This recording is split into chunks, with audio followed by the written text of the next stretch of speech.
Jangan lupa subscribe YouTube channel Metro TV News dan jangan lupa nyalakan notifikasinya.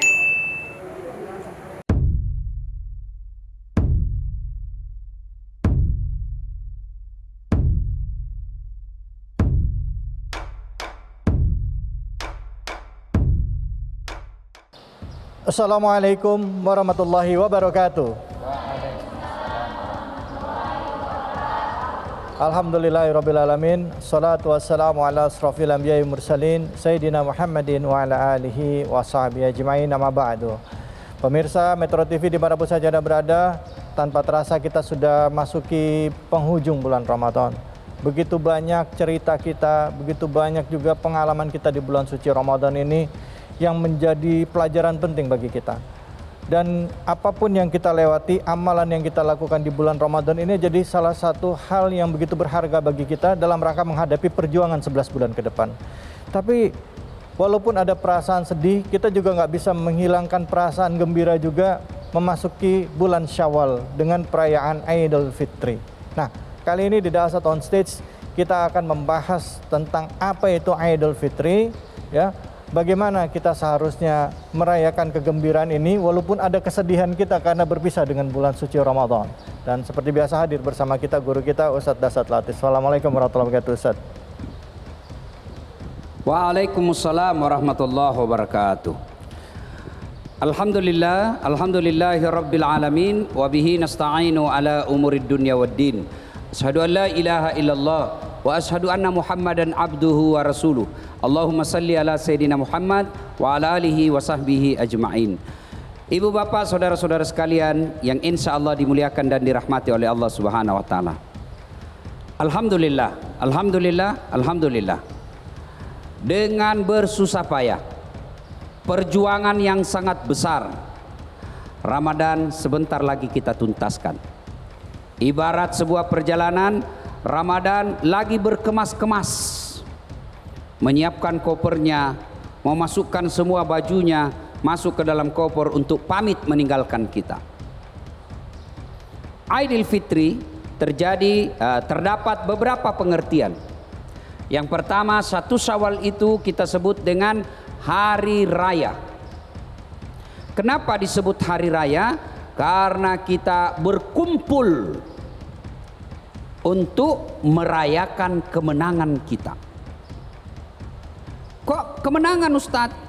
Iya, sebab sebulan penuh kita berjuang mengendalikan dan mengalahkan hawa nafsu. Karena kita berhasil insya Allah, maka kita merayakan kemenangan itu.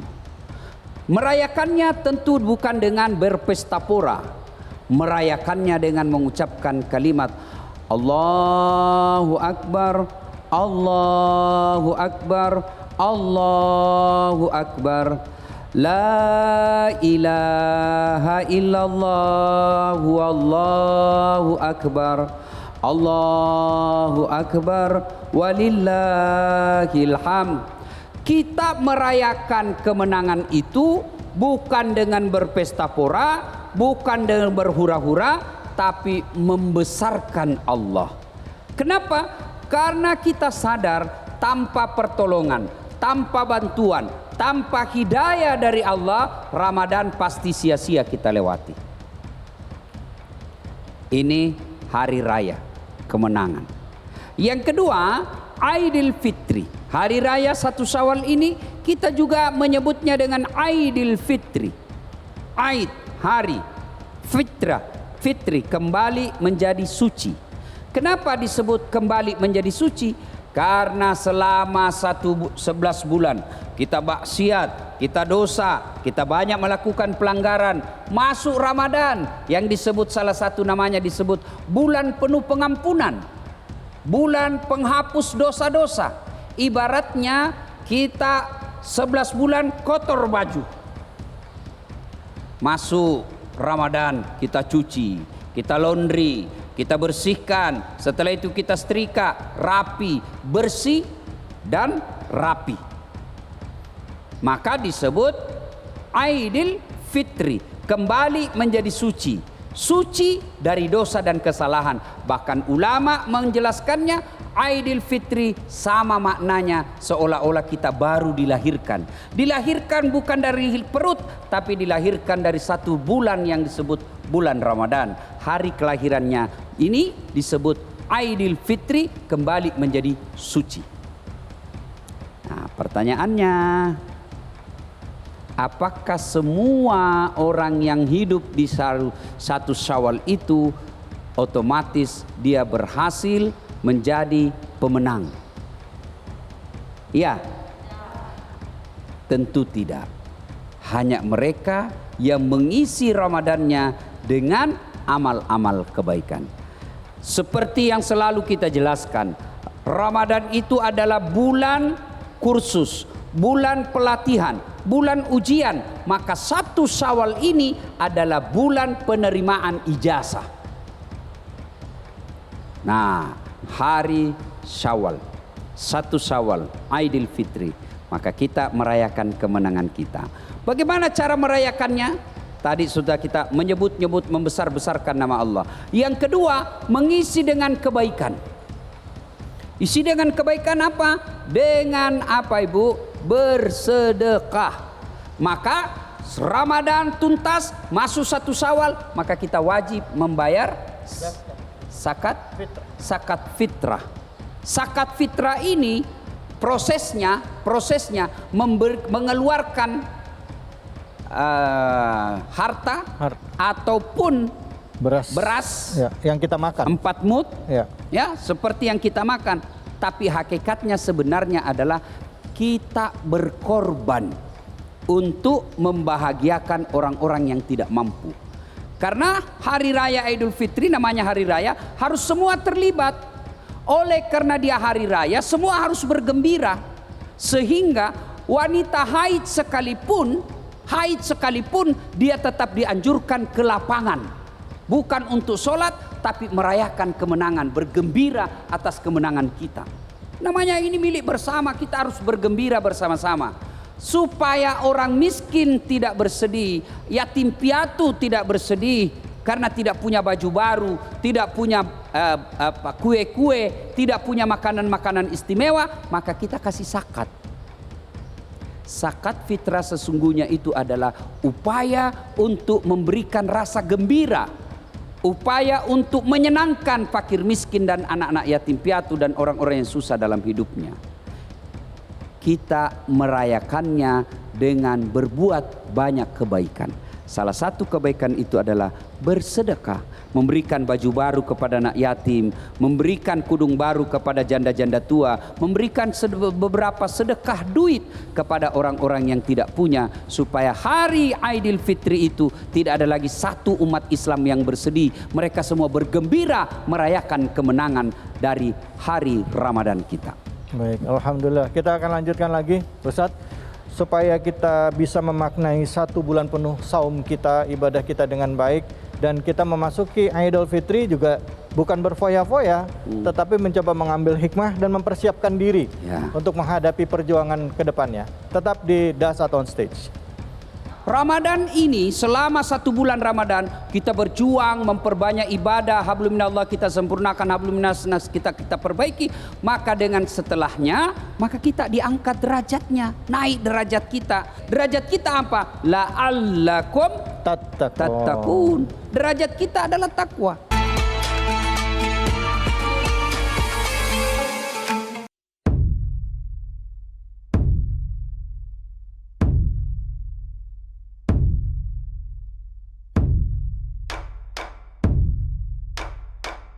Pemirsa yang saya hormati, Ramadan itu bulan perjuangan.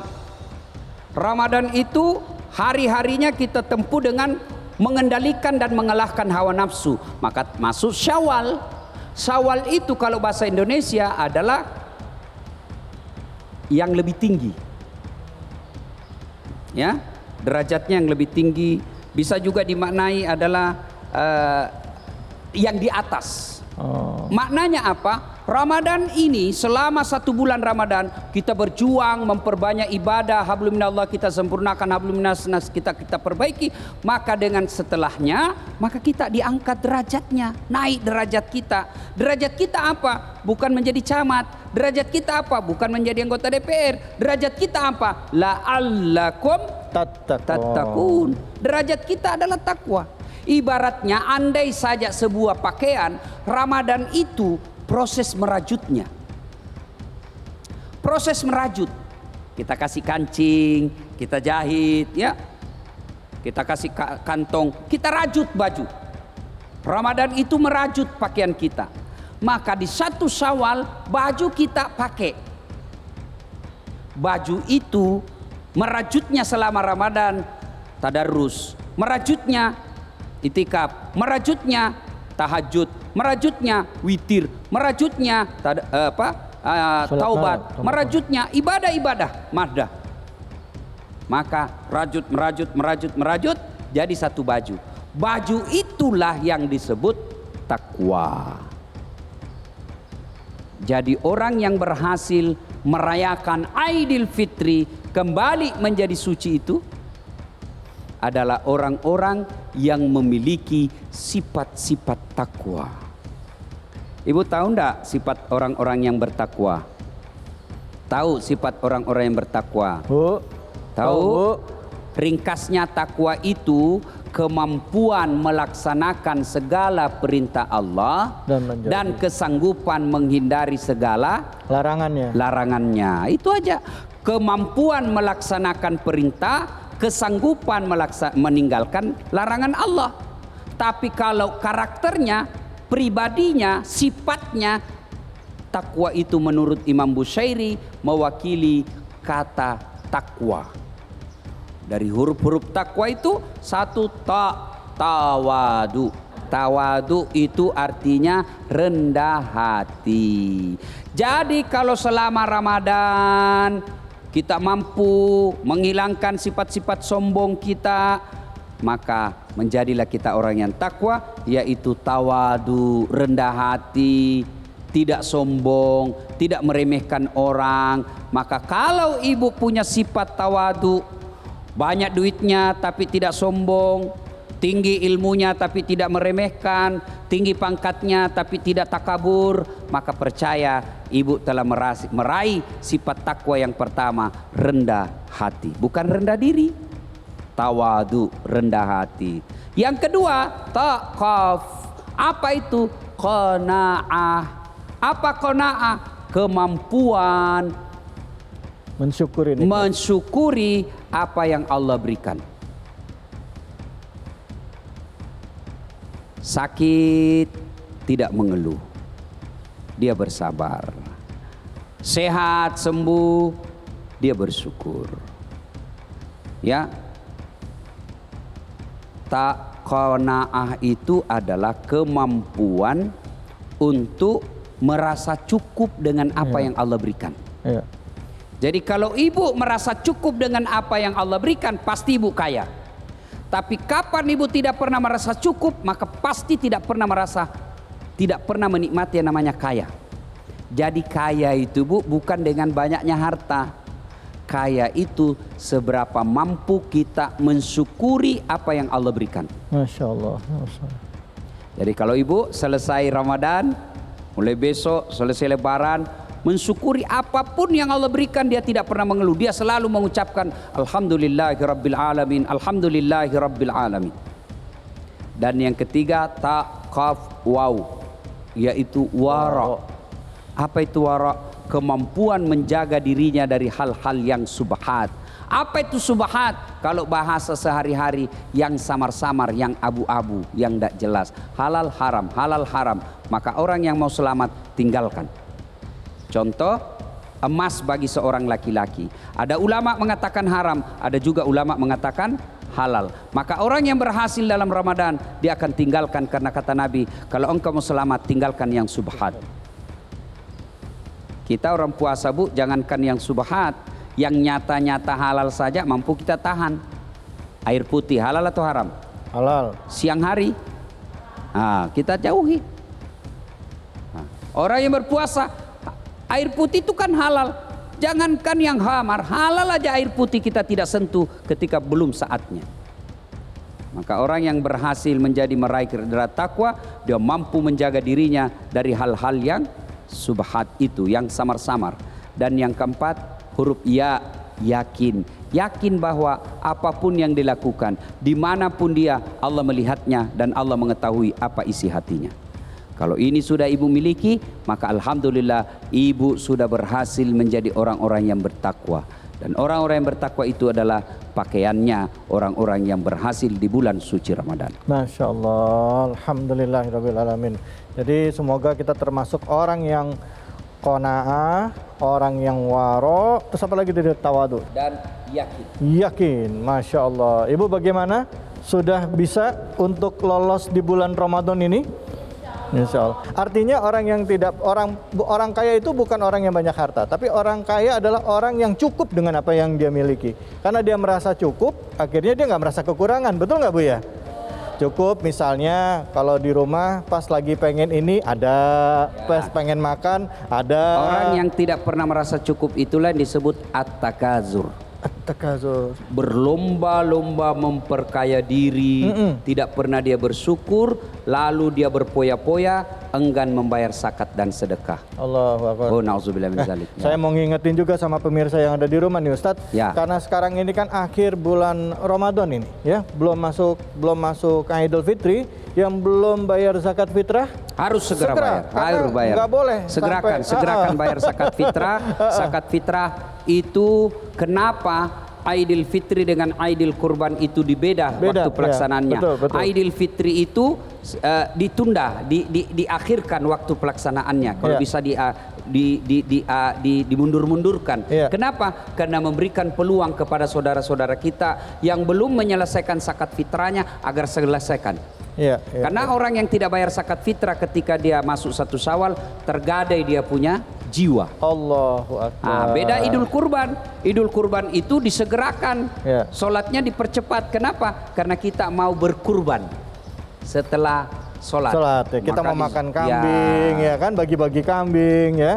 Jadi ini salah satu kewajiban kita sebagai umat Muslim di akhir-akhir Ramadan ini adalah membayarkan zakat fitrah kita. Nah, tadi Ustadz sudah menjelaskan ke kita juga tentang derajat yang kita harapkan kita dapatkan di bulan suci Ramadan ini adalah derajat ketakwaan. Seperti ayatnya berbunyi, A'udzubillahi minasyaitonirrajim, Bismillahirrahmanirrahim. Ya ayyuhalladzina amanu kutiba alaikumusiyam kama kutiba alal ladzina min qablikum la'allakum tattaqun. Mendapatkan derajat ketakwaan. Ibu sudah merasa jadi orang takwa belum sekarang, Bu?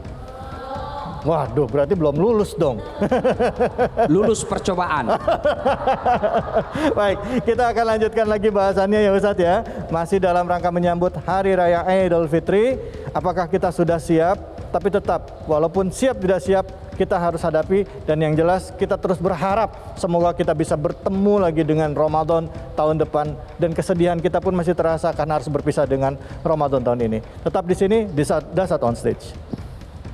Mau keliling, takbiran keliling, Yeah. itu salah satu khasanah Indonesia, Yeah. tradisi kita merayakan pesta kemenangan, ya, untuk memberikan kabar gembira. Karena dulu kan tidak ada menara, tidak ada mic, ya, tidak ada mobil, maka dulu orang takbir keliling dengan mengusung seperti beduk.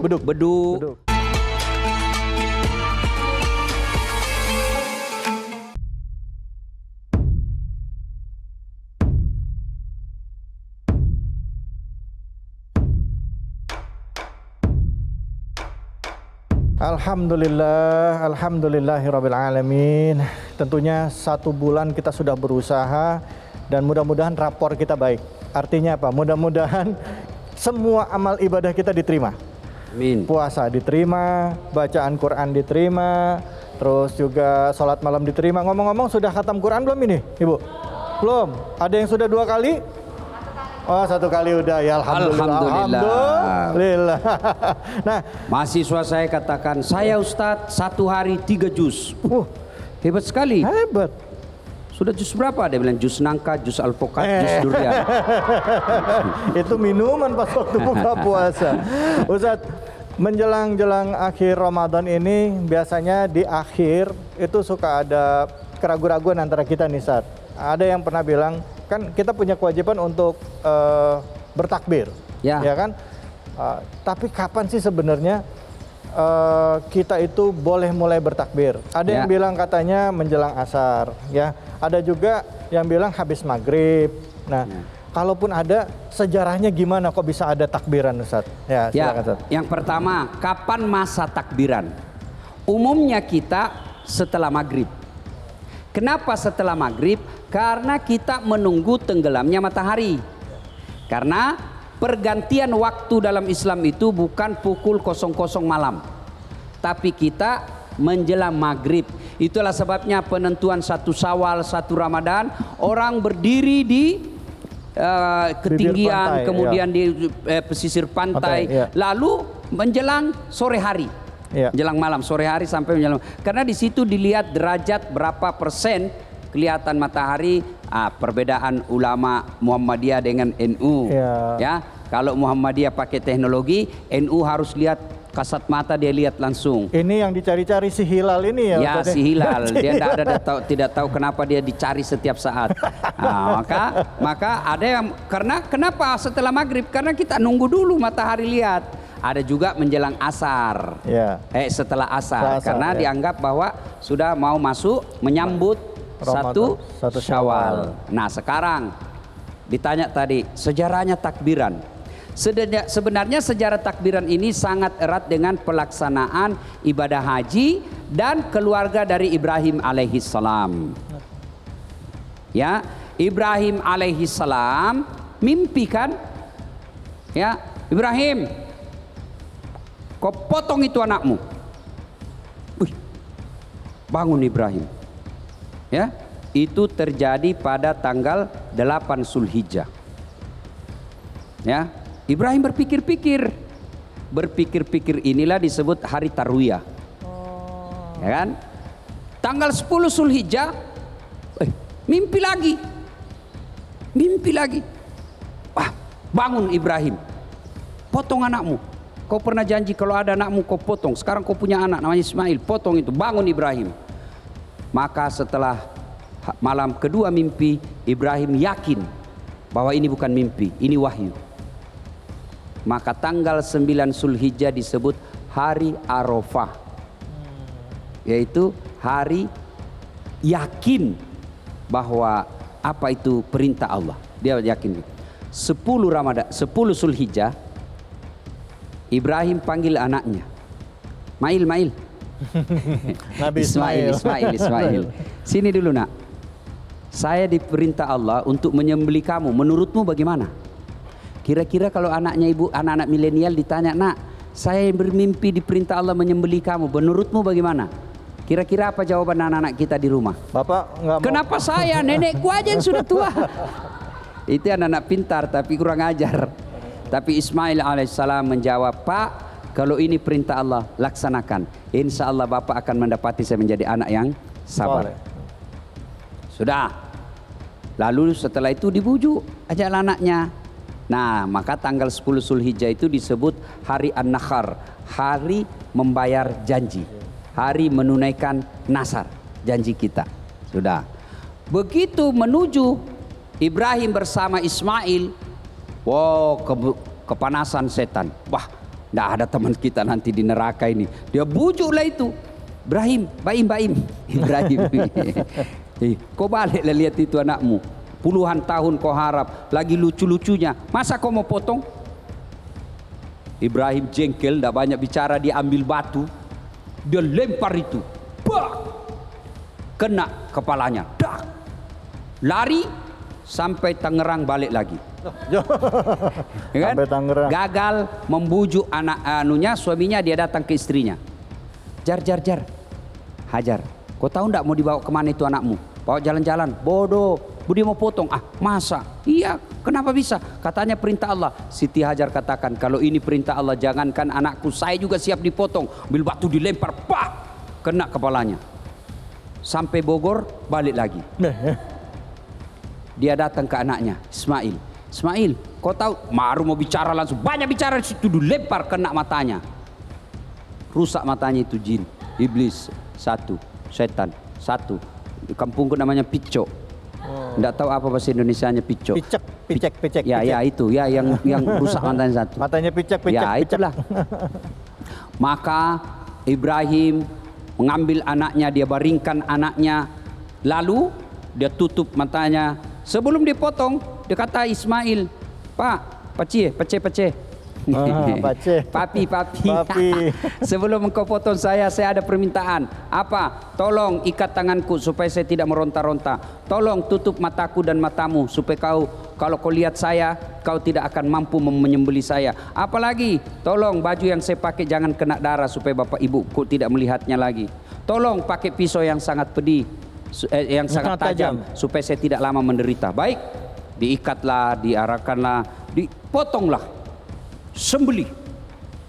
Ketika disembelih tidak mempan. Kata Ibrahim, tumpul kali. Kata Ismail, bapak lobet, main-main. Kata, tidak ada dalam hadis, tidak ada lobet. Ini hanya bahasa dasar. Yang kencang dong, sudah kencang, tidak mau. Dia hantamkan di batu pecah. Akhirnya Ismail berkata, ulang lagi Pak, tapi tunggu dulu. Kenapa? Buka dulu ikatan tangan saya dan kakiku. Kenapa lagi nak? Kalau nanti diikat, nanti Allah menilai saya tidak ikhlas. Diikat, lalu disembelih kedua kalinya, datang perintah Allah. Ya, disembelih kedua kalinya, Allah perintahkan itu, Jibril ambil kibas, ganti lehernya Ismail menjadi lehernya kibas. Tapi ketika dia potong kedua kalinya, seluruh malaikat memuji Allah. Allahu Akbar, Allahu Akbar, Allahu Akbar. Lalu Ibrahim menjawabnya dengan kalimat La ilaha illallah huwallahu akbar. Mendengar ini, Ismail menyambutnya dengan kalimat Allahu Akbar walillahil hamd. Itulah sejarahnya takbiran. Inilah yang kalimat takbiran ini yang disunnahkan ketika dari rumah ke lapangan, dari rumah ke masjid, kita disunnahkan untuk mengucapkan itu.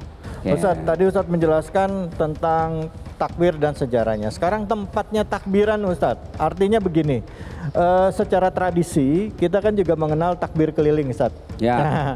Tapi ada juga yang mengatakan takbiran itu bagusnya di masjid. Ya. Ada juga yang bilang bahwa takbiran di mana aja, di rumah pun boleh takbiran. Nah, ya, semua boleh. Ya, artinya tempatnya, terus waktunya dari kapan sampai jam berapa Ustadz kita takbiran? Nah, silakan, Ustadz. kalau takbiran mau keliling, takbiran keliling, itu salah satu khasanah Indonesia, tradisi kita merayakan pesta kemenangan, untuk memberikan kabar gembira. Karena dulu kan tidak ada menara, tidak ada mic, tidak ada mobil, maka dulu orang takbir keliling dengan mengusung seperti beduk, kemudian keliling kampung, dari kampung ke kampung, bawa obor, teriak takbiran Allahu Akbar Allah. Itu informasi bahwa besok kita lebaran. Karena sekarang sudah ada masjid, ada mic, ada menara, maka orang di masjid aja selesai sholat maghrib, selesai sholat isya, takbiran di masjid. Meskipun masih ada sebagian saudara-saudara kita, terutama di daerah-daerah, membuat lomba mobil hias. Mobil hias ketika takbiran. Ada mobil model perahu, ada mobil model patung, ada mobil model masjid, lain-lain. Ini sebagai wujud kegembiraan kita. Tapi ingat, jangan takbiran itu membuat kita kesannya hura-hura, glamor, dan sampai menyinggung perasaan orang lain. Takbirannya sampai jam 1 dini hari. Itu sudah tidak sesuai dengan normalnya akhlak sampai terpuji. jam berapa sih Ustaz? Wajarnya jam 8 lah, jam 9 ya, takbirannya. Jangan sampai mengusik ketenangan orang lain. Apalagi kalau kita ada agama lain di komplek itu lebih banyak, ya jangan sampailah mengganggu ketentraman masyarakat. Tapi kalau di kampung-kampung Ustaz, seru Ustaz. Mayoritas semuanya muslim pakai apa? Pakai bikin petasan yang dari bambu itu. Bung. Ya, apalagi mercon ya. Nah, mudah-mudahan tetap jaga protokol kesehatan menghindari keramaian dan sebagainya. Saya mau lempar dulu pertanyaan ke ibu-ibu sebelum kita pindah ke segmen berikutnya. Siapa yang mau bertanya? Silakan Bu, pertanyaannya apa Bu? Assalamualaikum warahmatullahi wabarakatuh. Waalaikumsalam warahmatullahi wabarakatuh. Saya mau nanya Pak Ustadz, apakah menggunakan pakaian atau segala sesuatu yang baru di Hari Raya Idul Fitri itu hukumnya sunnah atau hanya budaya? Secara syariat itu bagaimana Pak Ustadz? Siap. Terima kasih. Oke. Tapi jawabnya nanti Ustadz. Tetaplah di Dasat on Stage. Zakat itu, hari raya itu diharapkan tidak ada lagi satu umat Islam pun yang tidak bergembira. Maka dibelikan baju baru, sunnah. Tapi artinya memakainya baju baru alhamdulillah, pahala, tidak memakai baju baru pun tidaklah menjadi masalah. Jadi itu bukan tradisi Bu, tapi itu memang bagian dari syariat Islam yang hukumnya sunnah memakai baju-baju yang indah.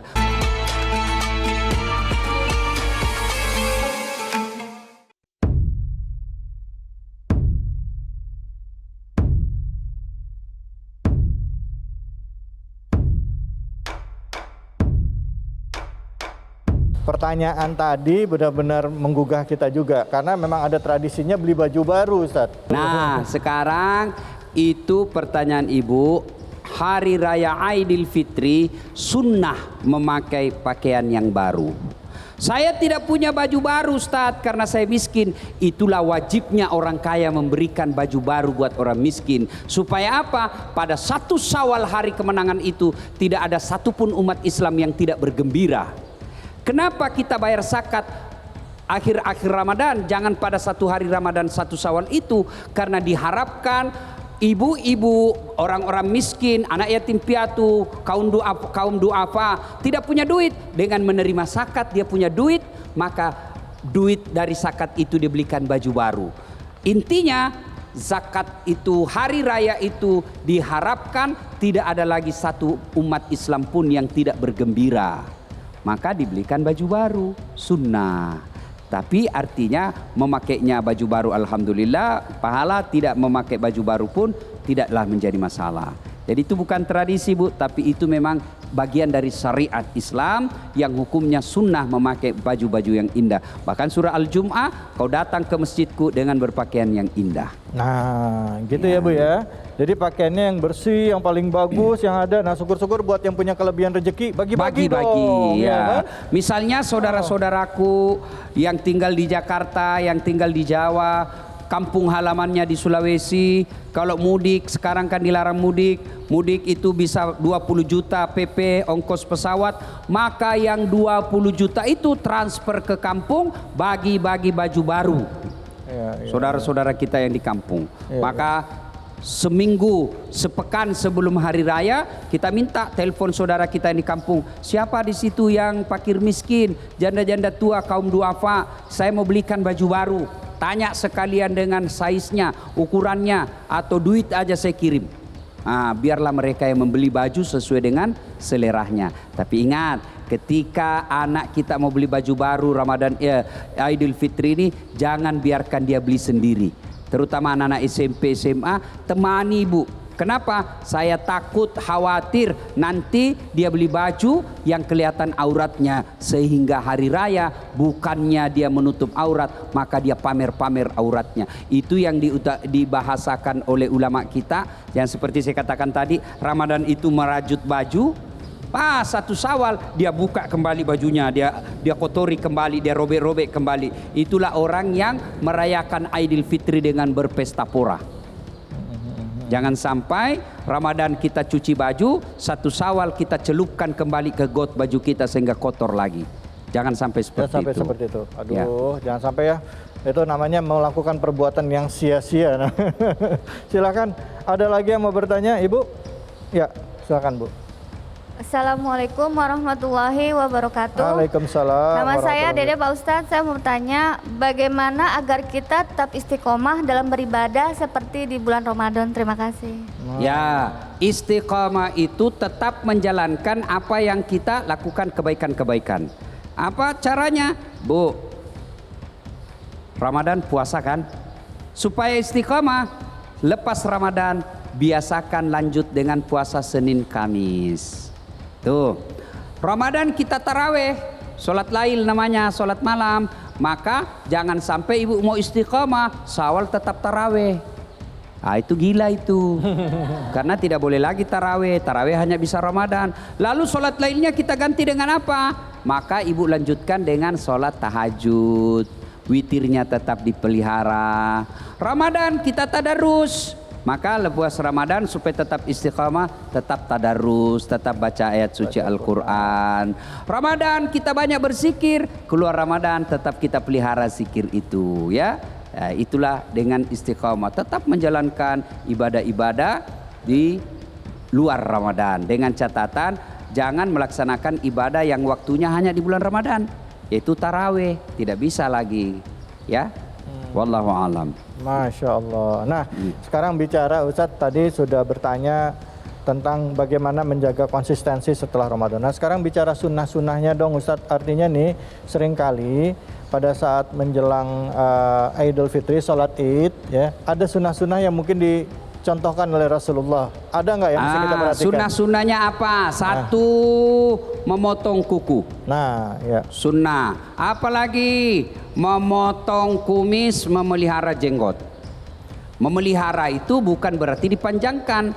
Memelihara itu bisa jadi kalau dia jelek ya sekalian cukur. Ya, apalagi sunnah memakai baju baru. Apalagi sunnah memakai parfum. Nggak ada parfum Ustaz, pengharum ruangan ya, pakai pengharum ruangan yang penting kita bang. Ya, apalagi sunnah ibu, sunnah datang ke lapangan. Kalau memang di tempat itu tidak dilarang ke masjid.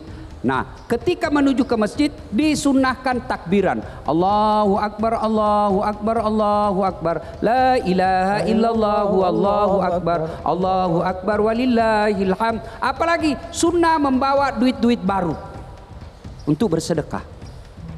Ketemu anak-anak kasih 5.000, ketemu anak-anak kasih lagi 5.000, ketemu anak-anak 5.000 sedekah. Nah, itu kebaikan-kebaikan. Sunnah pula apa? Mandi sunnah. Sebelum ke lapangan untuk sholat sunnah. Kemudian sampai di masjid sunnah kalau dia laki-laki duduk paling depan. Kalau dia perempuan paling belakang. Oh, perempuan paling belakang. Paling belakang yang bagus. Jadi kalau perempuan itu, kalau laki-laki duduk saf paling pertama itu yang paling baik, yang paling bagus. Kalau perempuan saf paling belakang. Karena kalau dia paling depan, apalagi kalau dia gadis bisa mengganggu konsentrasi anak muda. Akhirnya Allahu Akbar, Allahu Akbar, Allahu Akbar. Nanti keseleo lehernya. Maka disunahkan di belakang. Nah, itu beberapa sunnah-sunnah yang artinya kalau dilakukan berpahala, tidak dilakukan pun tidaklah menjadi dosa. Dan saya juga tahu pernah dengar juga Ustadz pernah menyampaikan juga Ustadz bahwa kalau sunnahnya itu perginya lewat jalan yang ini. Ya, itu juga sunnah. Ya. Sunnah lewat perginya lain jalannya, pulangnya juga lain. Lain ya Ustadz ya. Nah, kalau maaf-maafan itu Ustadz. Ya, bermaaf-maafan. Itu sunnah apa wajib hukumnya Ustadz? Kita wajib minta maaf. Tapi yang jadi banyak orang protes, kenapa sih minta maaf? Iya. Satu Syawal itu, karena itu momen. Ada momen. Ya. Ada waktu-waktu tertentu. Meskipun minta maaf itu 24 jam. Ya. Tapi kan biasa kita gengsi. Maka kita tunggu momen satu Syawal deh. Nanti saya minta maaf. Ya. Nah, kalau Anda merasa ini bukan sunnah, oke lah, silakan. Tapi jangan menghina dan mencap sesat orang yang mau melakukannya. Iya. Momen bermaaf-maafan. Ini momen yang baik untuk bermaaf-maafan. Karena kita baru selesai ibadah, ya kan? Ya. 1 bulan penuh. Kalau misalnya ada khilaf yang masih belum kepada sesama manusia, ya kan dosa kepada Allah Ramadan ini, alhamdulillah insya Allah diputihkan. Insya Allah. Supaya juga selesai dosa kepada sesama manusia, 1 Syawal kita bermaaf-maafan yang menjadi tradisi Indonesia yang disebut halal bihalal. Saling menghalalkan ya Ustaz. Yang tadinya tidak halal, saling mengikhlaskan, saling menghalalkan. Masya Allah, indah sekali ya Ustaz ya. Mudah-mudahan kita bisa mengambil hikmah penting dari bulan Ramadan ini, bahwa setiap ibadah yang kita kerjakan itu harus terlihat dari sikap dan perbuatan kita. Adanya perubahan akhlak kita, adanya perubahan ketakwaan kita di dalam beribadah kepada Allah Subhanahu wa taala. Menjadi yang lebih baik. Menjadi manusia lebih baik ya Ustaz ya. Nah, tentu selama kita pemirsa kesempatan yang berharga ini, karena ini adalah pertemuan terakhir, maka saya atas nama Dasat Latif, saudara saya David Khalid, kemudian kru, kameramen, produser semua yang tanpa dukungan orang-orang di belakang layar ini tidak akan sampai acara ini di pemirsa. Maka kami semua tim mengucapkan mohon maaf. Ada kata, ada ucapan, ada tingkah laku yang tidak berkenan, membuat ibu bapak yang ada di rumah menyaksikan kurang nyaman. Itu bukan kesengajaan membuat bapak ibu tersinggung, tapi itu bagian daripada romantika dalam dakwah ini. Kami mohon maaf yang setulus-tulusnya. Mudah-mudahan acara ini bisa membawa manfaat. Maka saya atas nama kru dan media group mengucapkan selamat Hari Raya Aidil Fitri. Mohon maaf lahir dan batin. Taqabbalallahu minna wa minkum. Taqabbal ya karim. Masya Allah. Saya juga selain memohon maaf lahir dan batin, mau mengingatkan juga kepada pemirsa untuk selalu konsumsi susu steril 7 kurma. Karena susu steril 7 kurma adalah perpaduan bahan terbaik dari alam, yaitu susu steril dan kurma dalam kemasan terlindungi yang penuh nutrisi. Susu steril 7 kurma, enak, double manfaat. Terima kasih susu steril 7 kurma, dan terima kasih atas perhatian Anda pemirsa selama hampir 1 bulan penuh ini. Saya David Alik mohon maaf diri dan mohon maaf jika ada khilaf kesalahan. Wabillahi taufiq wal hidayah. Assalamualaikum warahmatullahi wabarakatuh. Mari Kidi. Mari Kidi. Salam warahmatullah. Metro TV